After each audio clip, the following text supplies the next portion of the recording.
Video games cause violence. Or do they? Hello there, Engineer Zero here. Welcome to another video, and today will be the 5th episode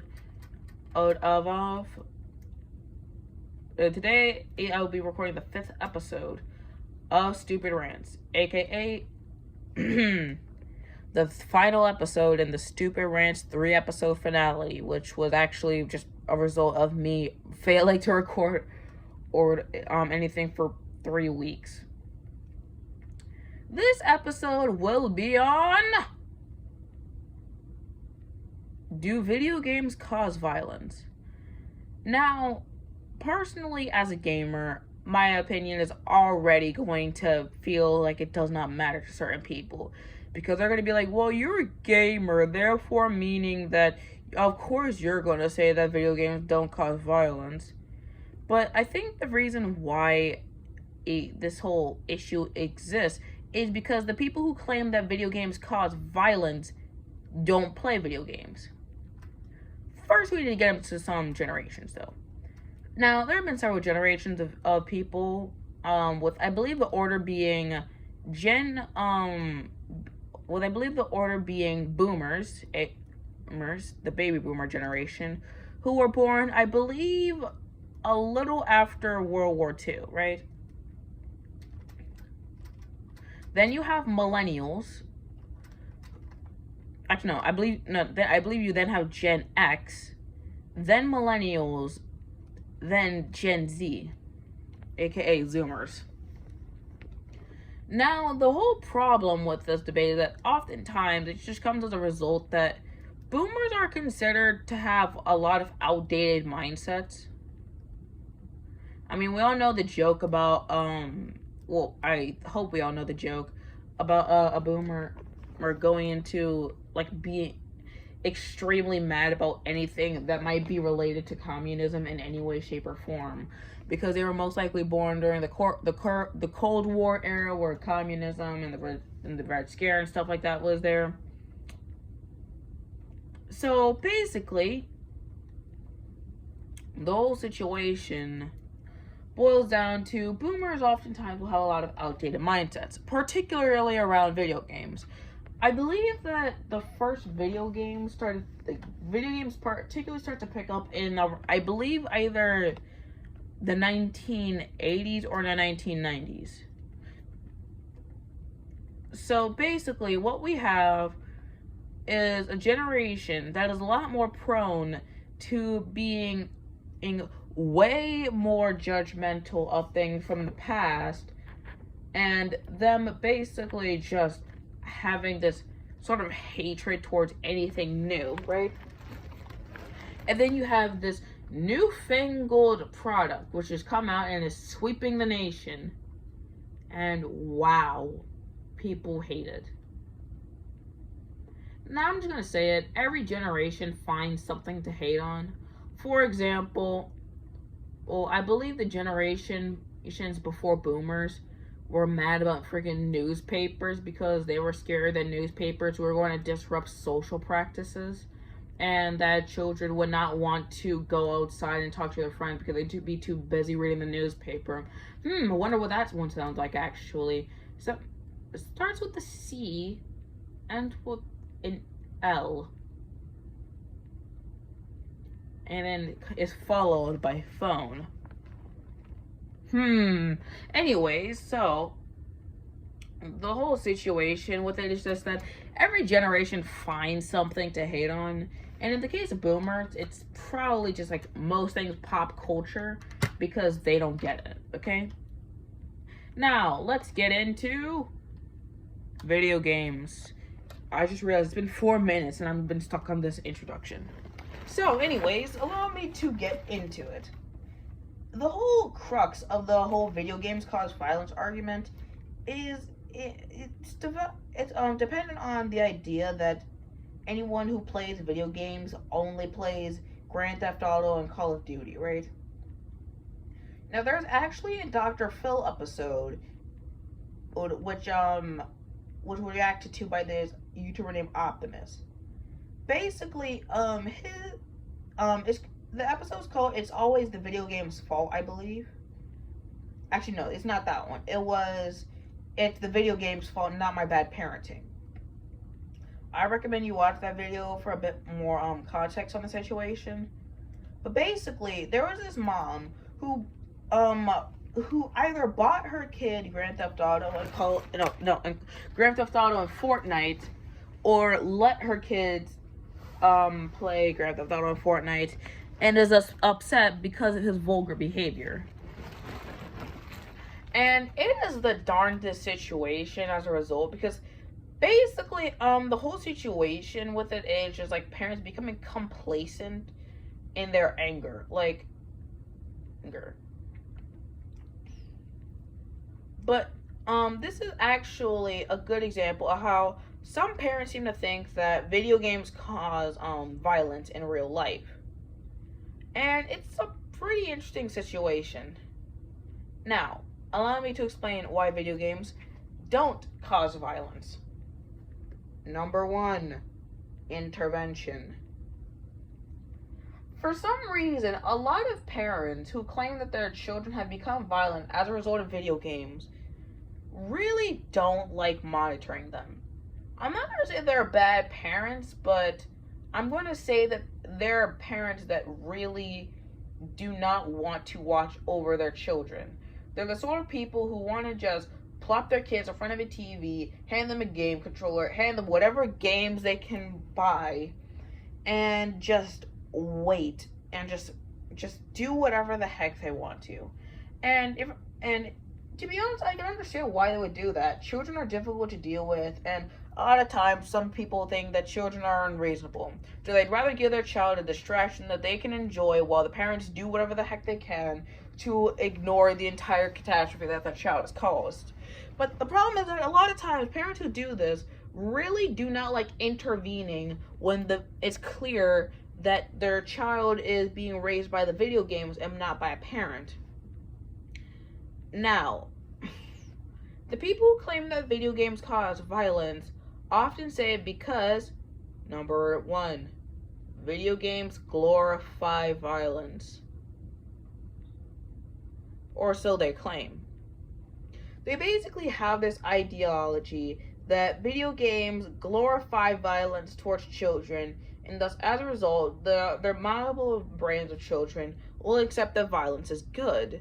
And I can understand why. I mean, probably up until the age of, let's say, 9 or 10, my mom really did not like me playing games with guns in them.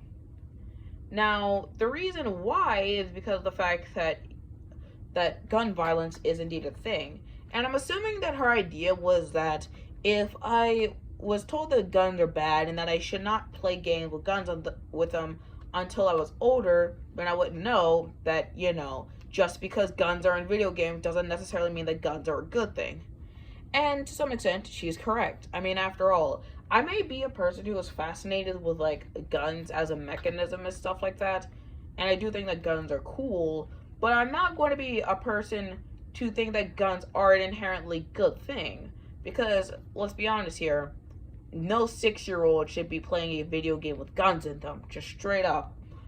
And if the parent believes that their child is old enough for a game with guns in it, that's their call to make, but it's not really anyone's fault but the parents if their child is given media that they should not be given. Now, allow me to explain the situation. A lot of times, parents will basically just plop their kid in front of a TV, give them a controller, give them all the games they can play. Okay, we've already gone over that. They will not supervise their children at all, and seem to think that there is nothing inherently wrong with not supervising their own child when things start to go awry. Now, something that I've noticed is that a lot of kids who play video games actually aren't that violent a person if they use video games as a healthy outlook on, how you're supposed to actually play a life, basically. And yes, I'm using life as a video game at the moment. Basically, the whole situation is that a lot of times video games train people to keep their cool. For example, let's take Doom, right? Doom is not an inherently difficult game to play on the lower difficulties, obviously. But on the higher difficulties, it might be when players start losing their cool. And when the players start losing their cool is when everything starts to fall apart. Because oftentimes they'll be a lot more aggressive, which doesn't necessarily mean it's a bad thing. But a lot of times when a player is a lot more aggressive, they're also less likely to focus. They'll try to run in, shoot all the demons, and then get their butt handed to them because, believe it or not, you need to focus in a game like Doom. It doesn't matter if you have a chain gun if you don't know how to properly implement it.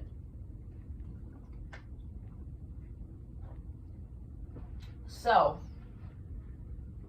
let's get into this whole situation once more.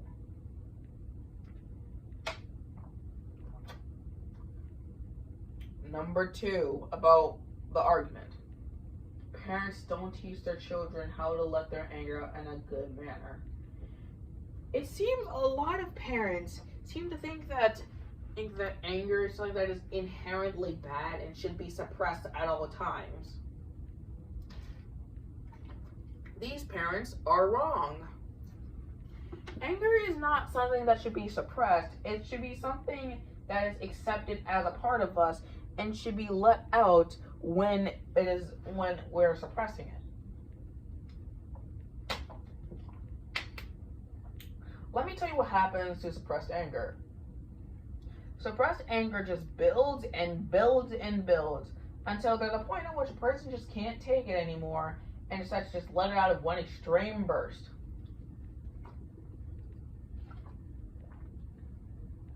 So, a child not showing a proper anger management is not a fault of the video game. It's the fault of the parent for not teaching them how to properly deal with their anger.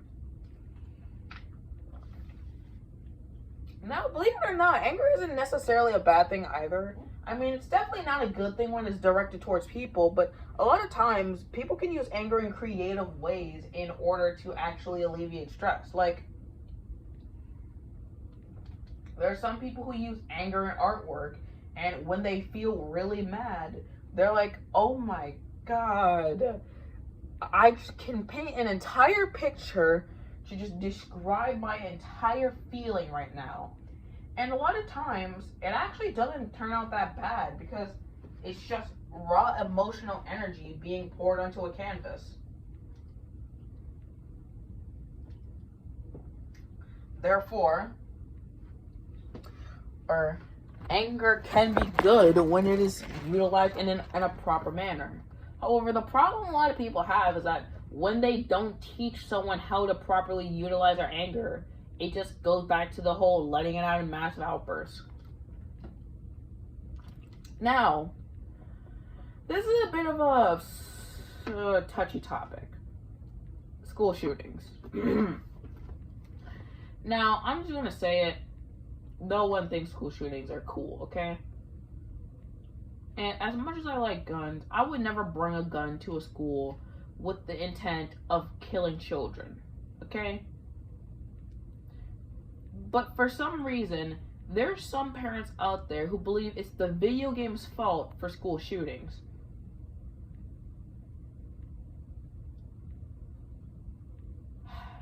So let's explain why. First up, the problem with school shootings is that we live in a lot of school shootings take place in, and believe it or not, the US of A. And the whole problem with the United States is the fact that the United States isn't necessarily the best run country, like, at all, like, in the slightest, in any way, shape, or form. The United States is actually a pretty badly run country in terms of just, like, mass violence. There are so many mass shootings in the United States that it is ridiculous. Now, here's one major reason why mass shootings are so freaking prevalent. There's way too lenient on gun control, right? I'm not gonna be one of those people who say we need to take all the people's guns away, because believe it or not, it's not the legality of the guns that's the problem. It's the fact they're way too widespread and the wrong people can get a gun. Second off, I think open carry is just one of the dumbest ideas in the history of ever. First off, for context of open carry laws and stuff like that, like the Second Amendment was made in the 1800s, when you couldn't kill 20 people with one magazine or one clip. These were made when guns took multiple seconds to reload, and oftentimes anyone who was deemed a threat could just be gunned down and pretty effectively. Nowadays, with more advancements to guns, that's not the case anymore. Nowadays, guns are actually a major threat.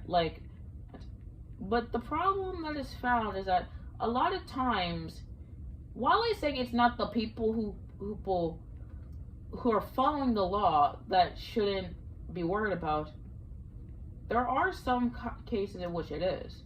For example, when the laws dictate that something that really should be illegal isn't. I don't know. Anyone out there ever heard of the Ohio gunman? If you have, and you've seen his gun, it's a bit ridiculous. At least I believe it was the Ohio gunman. Basically, his gun was, and somehow classified as a pistol. I believe, I don't remember why, but I believe it was something like, the barrel being so short, it was still classified under a pistol as opposed to a rifle.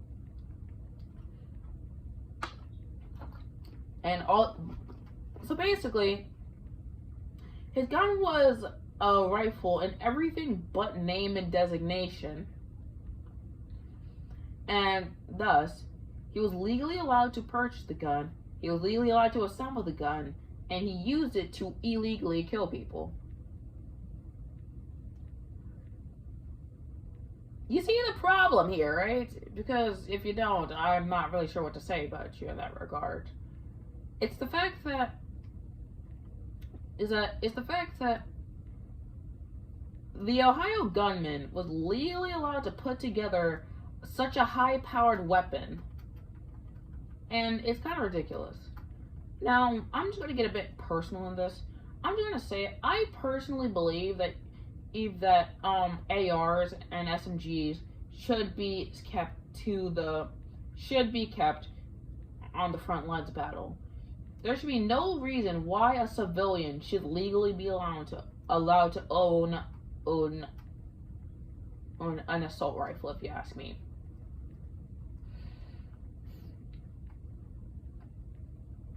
Now, shotguns and hunting rifles are a bit of an iffy situation, but basically the way I see it is that shotguns and hunting rifles are allowed under the pretense that they're going to be used for, either practice fire or hunting. Like big game hunting, I guess. Because believe it or not, these weapons, while being powerful, oftentimes are not effective outside of their intended use case.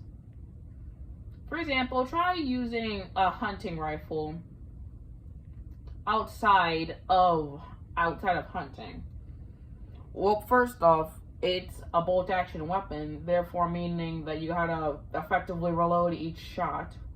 Well, not that you have to reload it, but you have to load each round into the chamber, I believe, which takes quite a long time, and only makes sense under the pretense that you're using it for hunting.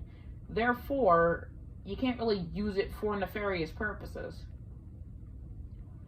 And even shotguns oftentimes can only do can only be so effective the with hunting, because a lot they can only do so much in such a case. But even with pistols, I feel like a lot of times there should be some restriction on pistols as well. Like, okay, like you should only be allowed to put X amount of bullets in the chamber or something like that. Man, I'm really messing this up. It's like, so imagine if a pistol. So like, I think a problem with some pistols is the fact that you're legally allowed to put a lot of bullets in a pistol before, still for some reason, and it's always boggled my mind. Like how are you able to put, like, I don't know, how are you able to put like basically just a full magazine in the pistol? Like, so, like, there is no reason why you should be using that outside of self-defense purposes. So why do you have so many bullets in it? Is this whole situation? It should. The U.S. gun laws are basically are way too lenient on what guns should and shouldn't be allowed. Like, okay, think about it. In what situation are you going to be that you require an AR for self-defense?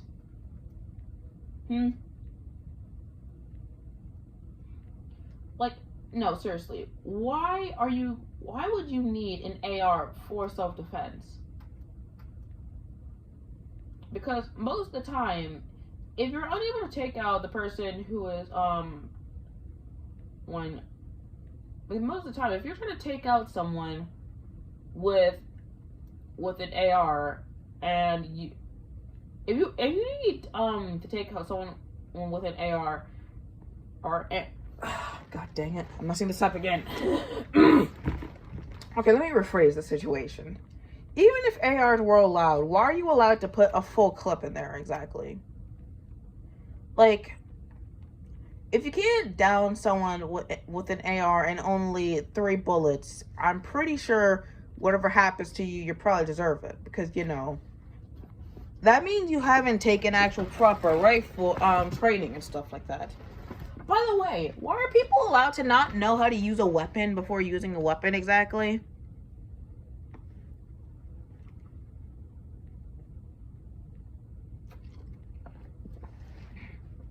No, seriously, why is that legally allowed? That just sounds idiotic if you ask me.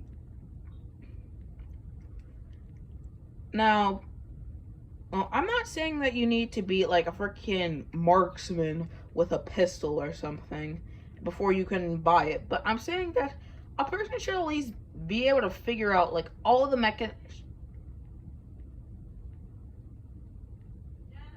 Yeah? Okay. Oh, give me a second.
Okay, guys, I am so severely sorry for that. Yeah. Basically, it was just the whole deal. It was just a little thing with laundry. So, yeah, let's get back into that.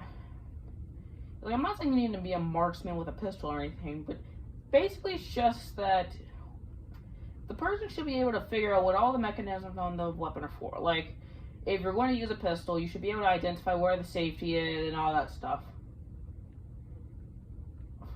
And the problem I kind of find with some of these newer gun owners that they aren't being trained how to use the weapon effectively, therefore meaning that it's a lot more likely that something bad will happen as a result. I mean, and I'm not going to inherently say that these people are bad people because they didn't learn how to effectively use a gun, but I'm going to say that they probably should learn how to use one. Before, like, you should probably be legally required to take a class on how to use a gun. You should be able to figure out what all the mechanisms are before you can take one home.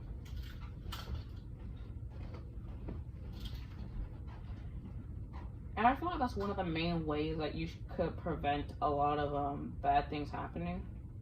If you have people who actually know how to effectively use the weapon before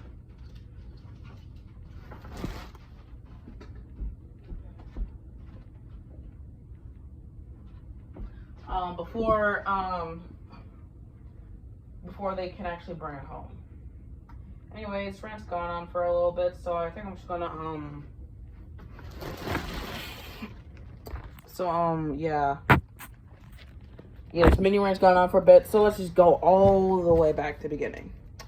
Basically, the whole situation with this was that the whole situation with this just the fact that is that a lot of gun owners don't have much restriction on the guns they can use. Therefore, if someone wants to use a gun for a major tragedy, like a major atrocity, there's nothing really stopping them legally from doing it, apart from the whole killing people. So, trying to blame the whole situation on video games as opposed to, I don't know, your own legal system, it's a bit of a cop-out. That's not helping the situation at all. In fact, it's actually making the situation worse because it's deflecting from a way that we can make the situation better. And overall, people need to stop blaming video games for things they don't do. So, yeah, this is a bit longer than I expected. About half an hour. So, yeah, see ya.